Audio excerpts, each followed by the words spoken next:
There are those who speak and those who listen. But every so often, someone shows up who does both with uncommon purpose and an open notebook in hand.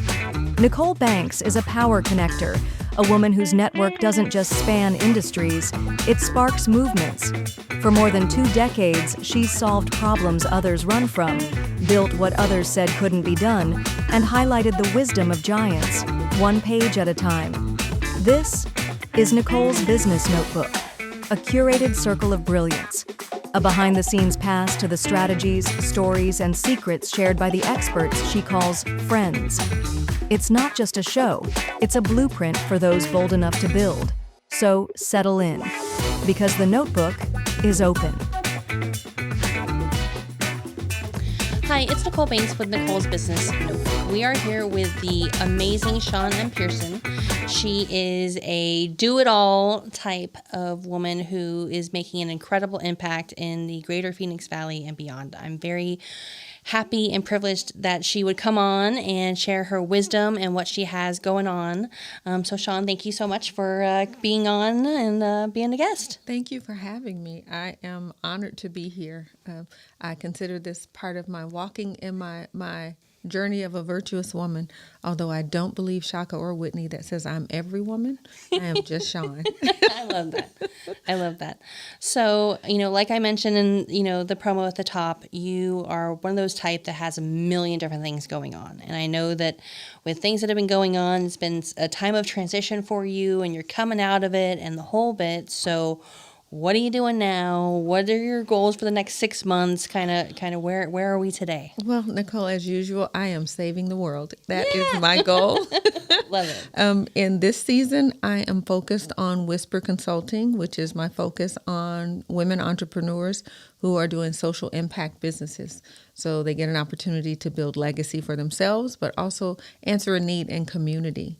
At the same time, I'm still doing the CEO thing at Zion Institute. And so we're in a really fantastic state of transition at Zion because we're coming back to our original mission of not necessarily doing direct service to community, but direct service to other service providers and doing some business incubation there on the campus with us in South Phoenix. And so those are the things that are keeping me busy in business. But man, it's really exciting. It's a whole new level of intentional visibility for me personally. And so I'm excited for that.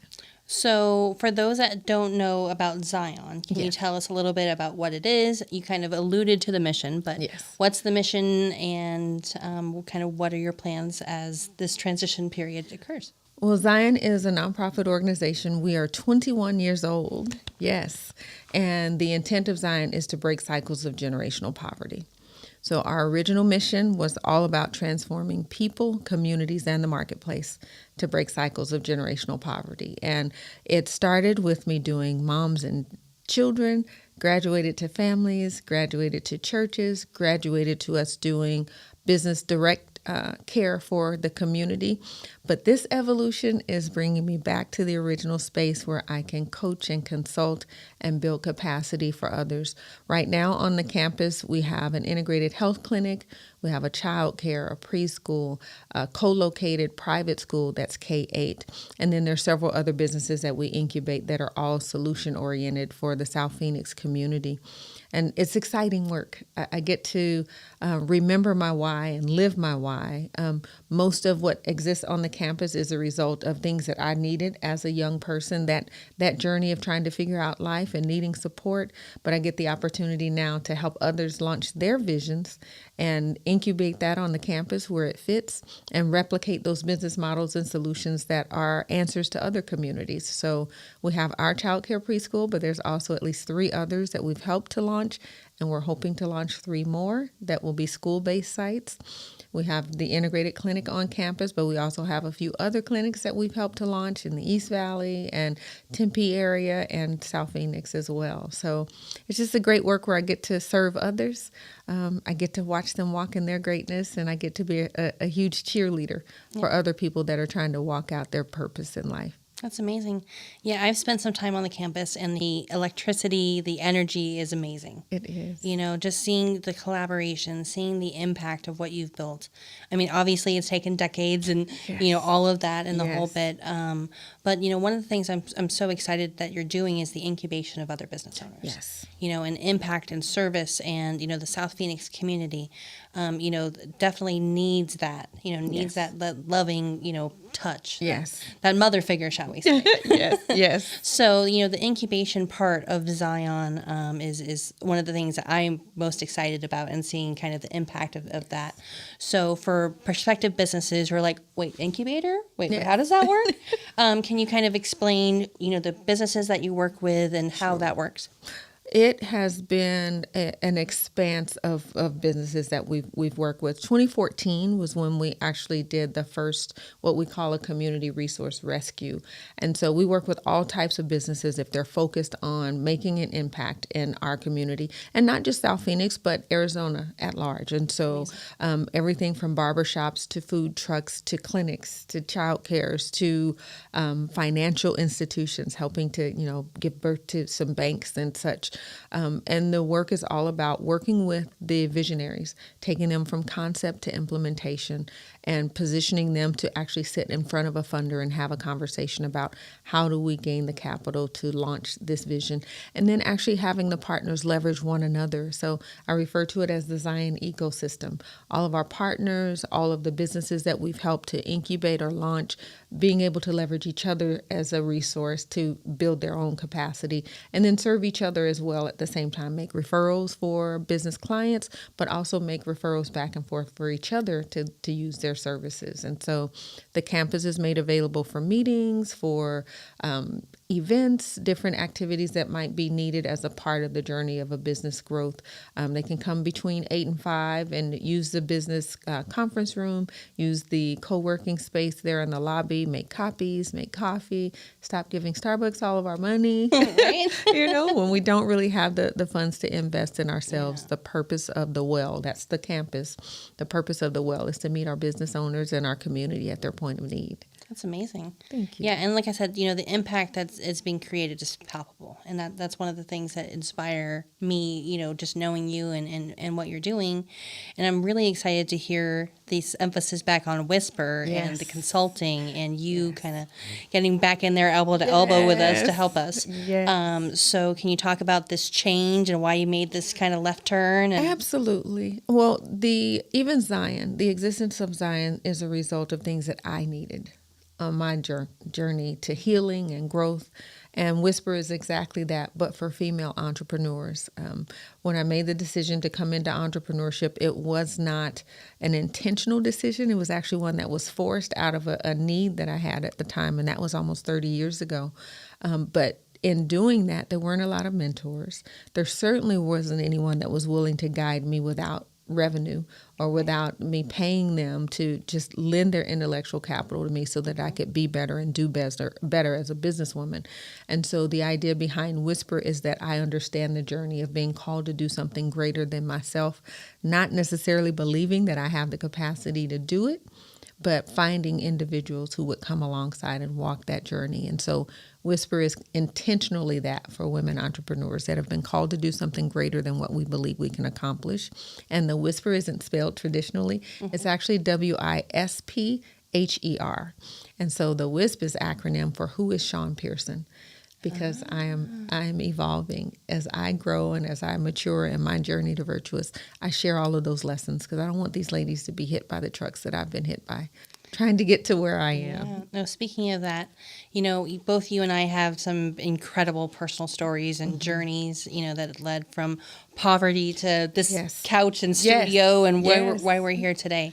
The first time I heard your personal story was at Brand X, another event, and you won the speaker award that day, and kind of inspired me and another mentor I have to kind of actually go out there and use my words and not kind of just be like, oh yeah, I'm a networker, you don't need to know me, but I'll just put you guys in touch, and kind of leading from the front and sharing that personal journey. It can be difficult, but it's something that you and I both, have kind of fallen into. Can you talk about why you feel called to share your story as fervently and openly as you do, and how that's affected your business. Sharing my story is important to me because at the greatest point of crisis for me, I had lost hope.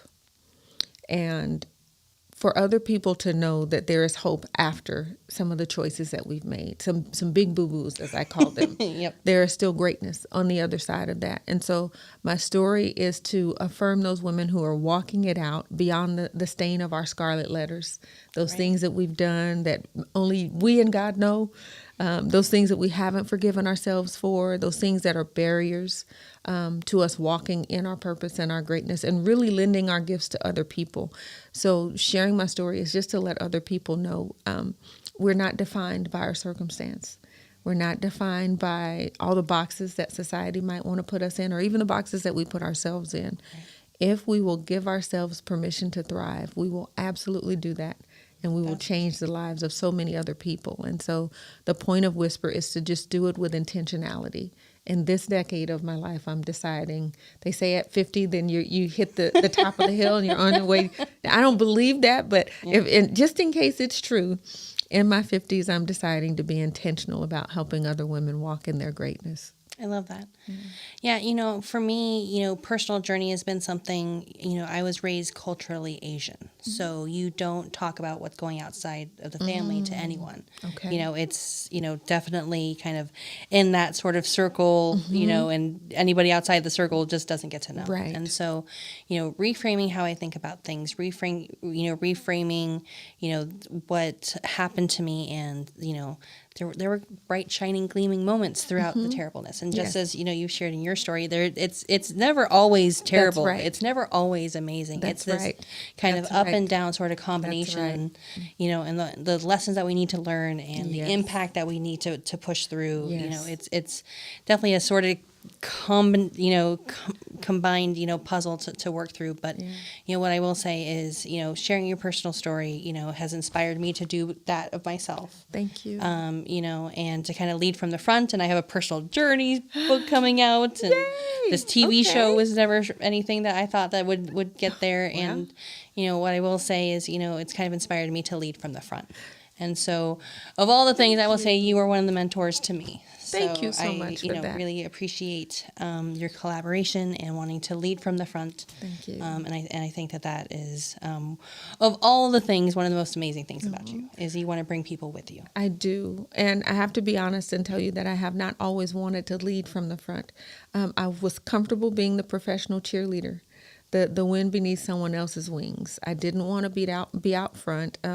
I was content with invisibility, but I recognized that didn't have the same impact as actually allowing someone who does admire me, or someone that is encouraged by who they see me as today, for them to know where it started. Right. And all the steps and hiccups and fall downs and celebrations as well along the way to get to where I am.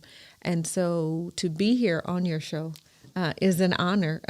To hear that I inspired you to walk in your greatness or to pursue it, that is so encouraging for me. And it is the exact encouragement that I want to give to other women as they're trying to walk it out, trying to make the decision to start the business or pursue the new job or promotion, or even change the way they do their hair, change the way they dress, do what they do on a broader scale than what they've been doing. I'm excited to be able to do that on purpose. I love that. Yeah. So to that fact, great lead in, thank you. A woman who is maybe considering to start a business. She is either in a career or, supporting the family at home or somewhere in between. And she's got a service, a product, and an idea. Okay. Where would you tell her to start? Oh, gosh. Like Can the I first sort of speak thing. directly to her. So I'm going to look in this camera. Yes. Young lady. First things first, give yourself permission to thrive. Give yourself permission to walk in the greatness that is in you. And then I have what I call the 5G strategy. Get God, get out, get known, get liked, get paid. So there are so many things about what you have to offer that the world needs. So getting that point of clarity about who you are and what's inside of you is critical. Understand your greatness and don't be afraid to share it with the world. So get out there, tell your story, tell people about what you have to offer. Tell them why your service, your resource, your cookies, your whatever it is better than anyone else's in the whole world. And sometimes it's just the love that's behind it. But you also want to get known. We know there's a lot of businesses that are known, but are they necessarily liked? So as you get out there and you're becoming known, you've got your website, you're using social media, you're using word of mouth, you're using networks like what Nicole has, which is just so powerful for my business and every other business that will come in contact with her. But get known, get liked for what you do, get paid. Don't sell yourself short. Just because someone else told you you weren't great, don't believe the lie. Everything you have to offer has a value to it, and we need you to value it first, and then let us pay for it, okay? I love it. Let our gift make room for us, definitely. Yeah. No, I think that's amazing. And I think, the one thing that I'll say too is, getting known is more than just your friends and family. Absolutely. It's more than your neighbor. It's more than, maybe your husband's coworker that you just Yes. awkwardly talk to Yes. at the, company party. Yes. Getting known is standing in the light and leading from the front. Yes. And even if it's just you and you are, baking cookies, like you mentioned, or whatever your thing is, like you're CEO and founder and That's head right. of creative and That's right. COO and the That's sales right. team and everybody else. Like there's nobody else to lead. That's right. And I think, for women, that can be a scary place. Yes.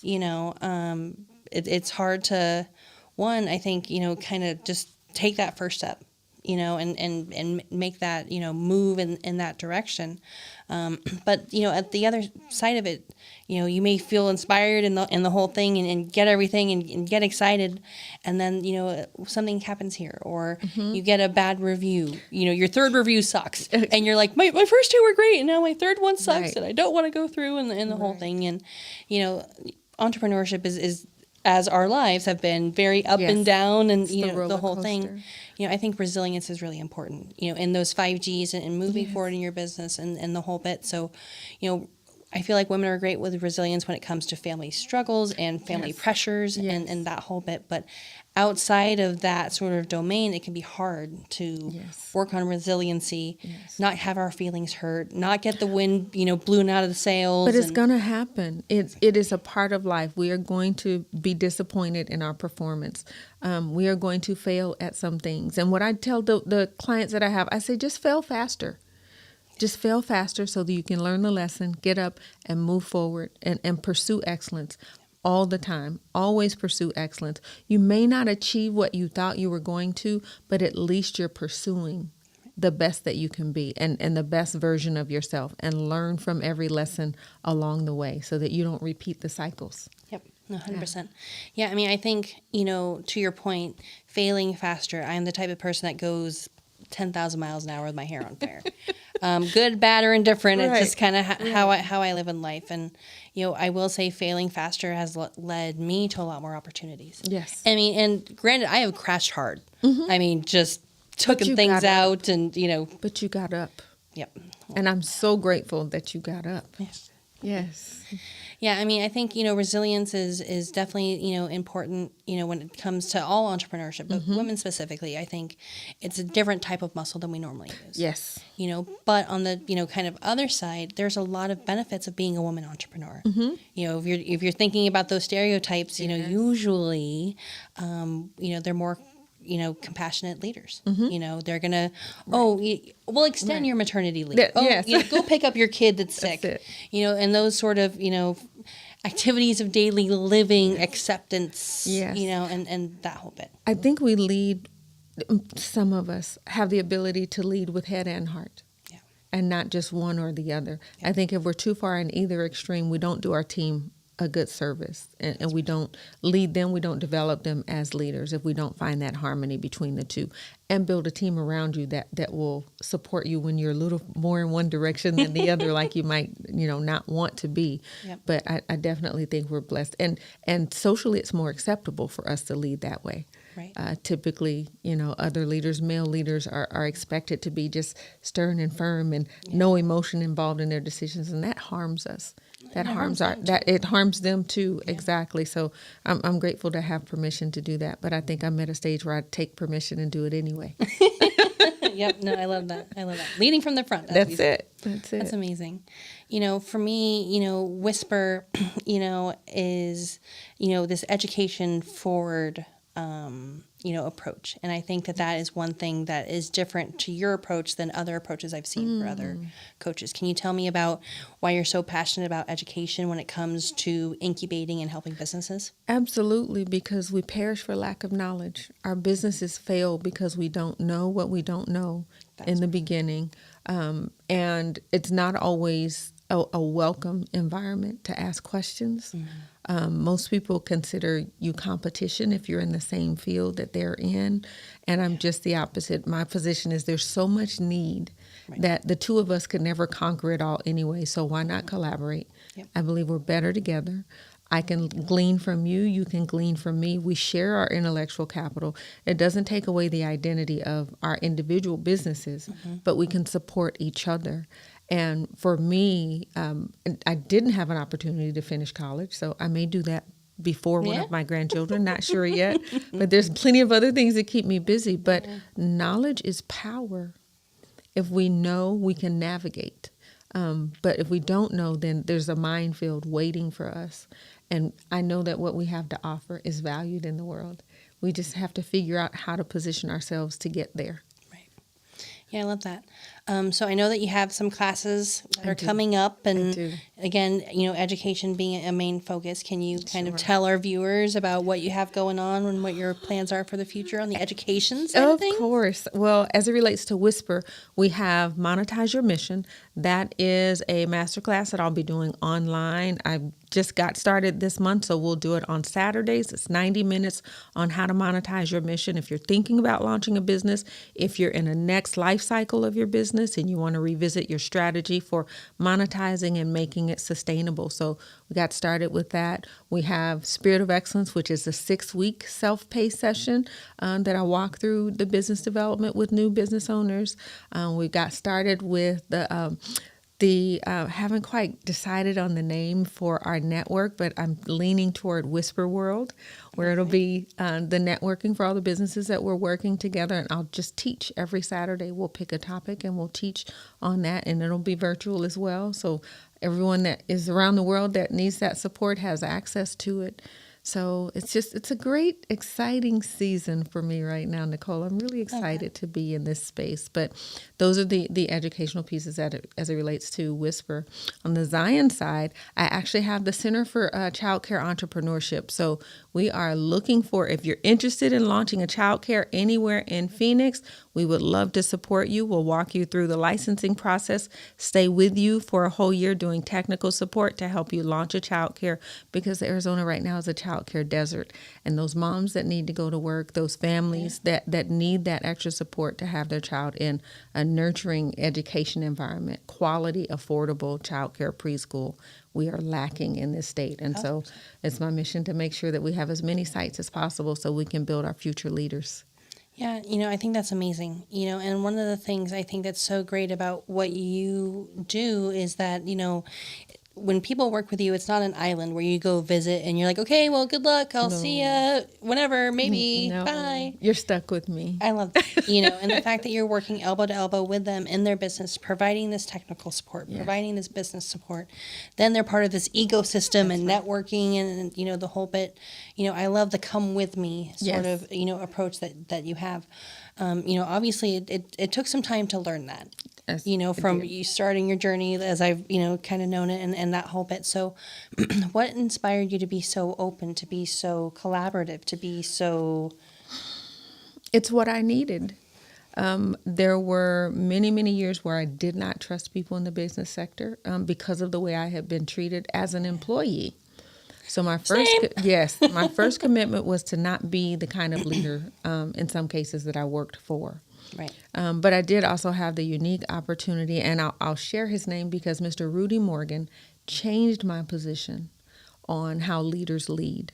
And he was a very, very instrumental in the shift in my thinking about leaders. And my decision to be the kind of leader that I needed is what drove me to want to know more, to be open to learning from my team, be open to receiving the feedback, and then just get knocked down so much that, in some cases I was beaten into submission. It was like, this is not going to work doing it your way because you don't know how to do this. So either I humble myself and ask for the help that I need, but on the same page, be the help that someone else needs. And be open enough for them to feel safe coming to ask for the help. Right. And so just my personal journey with trying to walk out business and all the mistakes that I made, we need answers now.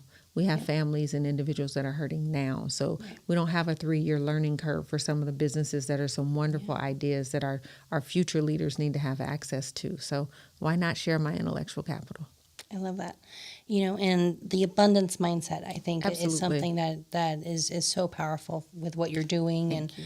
I mean, obviously, all these, things are growing from, your mission and what you've been able to do. So, I mean, casting vision. Yes. 5 years from now. Yes. What's Shawn M. Pearson doing? Shawn is traveling internationally. Okay. I am doing Whisper internationally. There will be at least 5 years from now, at least 2 campuses called The Well. We're starting with Arizona. The next will probably be Indiana, which is where I came from. But my goal is to do international work and work with women across the waters. I've already gotten started with that, so we're exploring some things in Nigeria to get started, but I don't intend to stop there. I want to retire from my CEO position over the next year or so and still be founder, be on the board, but prepare future leaders to walk in those spaces and stay stuck to you, because 5 years from now I can only imagine what you'll be doing, but I want to be there. Amazing. And the collaboration and the different things that we're excited to do and push through together. It's going to be amazing. Yes, obviously. And it's going to go quickly because we have to fail faster and the whole thing. Exactly. So we're moving and a grooving. So I love that. So the last thing I'll say is, obviously entrepreneurship can be scary. Yes. And it can be, something that, women especially, but everybody can be scared to start. Mm-hmm. I know you gave your 5 Gs and, that whole thing and that approach.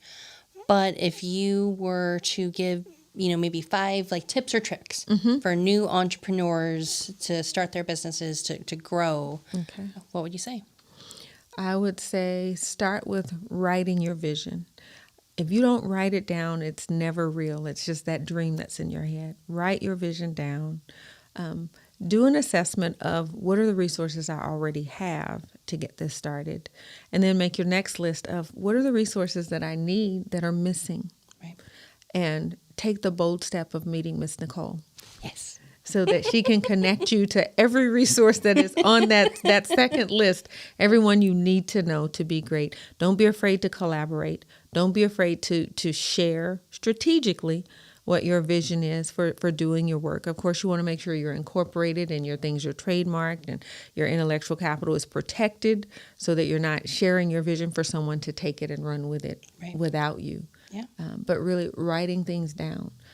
Capture those thoughts, capture the strategies, spend time with people that are in that same industry, get to know the lumps and bumps before you jump in, save yourself some work.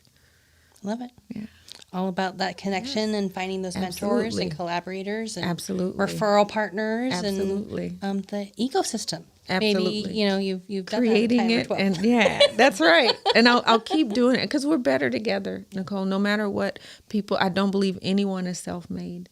I believe that all of us have learned from someone, been picked up by someone, whether it was intentional or unintentional. Right. I just want to be intentional about it. Awesome. Yeah. So, for those that are apparently now everywhere in the world, if you want to work with Shawn Pearson, how do they get in touch with you? How do they become an incubated business? How do they get your consulting? Okay. How do they get part of the ecosystem? Well, to access Shawn Pearson and all that is in this brain, you can find me on social media under Shawn M. Pearson, or you can look for me at Whisper Consulting. It is WISPHER Consulting on Instagram, on LinkedIn, on Facebook, and the website is the same, whisperconsulting.com. And I know that there's a few different spellings of Pearson, just to make it easy. Yes, I am Pearson. My husband says like the peanut. Yep, there you go. Awesome.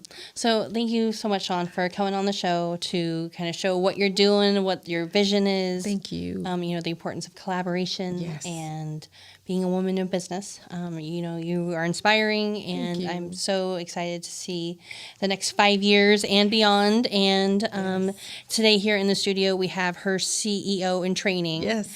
Her granddaughter. And so it's been so cute to kind of see, the process and, the future, as, she'd like it. So that was. It is intentional. Janelle Hill is 10 years old. She is our CEO in training for Zion Institute. And she asked me 2 years ago not to retire until she was old enough to take over the ministry. And I'm going to honor that. Amazing. I'm going to stay connected until she can be next in line. Awesome. Can't wait for that party where, Yes. the baton It will passing be a happens party, and, for the whole sure. thing. I think that's amazing. So again, if they're looking to improve your business, if you're looking to be with like-minded professionals, if you want to join an ecosystem that's going to help build your Yes. business with people that actually care and want you to succeed and work that elbow to elbow so you're not on an island, I highly recommend working with Shawn. Thank you. So thank you again for coming on. This is another episode of Nicole's Business Notebook, where we are learning from the experts. We are sharing the tips and tricks, the behind the scenes stuff that, isn't actually normally shared, so that we can all do better business together. Thank you so much for joining us, and we'll see you next time. Thanks for joining us for another episode of Nicole's Business Notebook. Subscribe and follow for more tips, insider secrets, and hard-earned wisdom so that we can all do better business together. See you next time.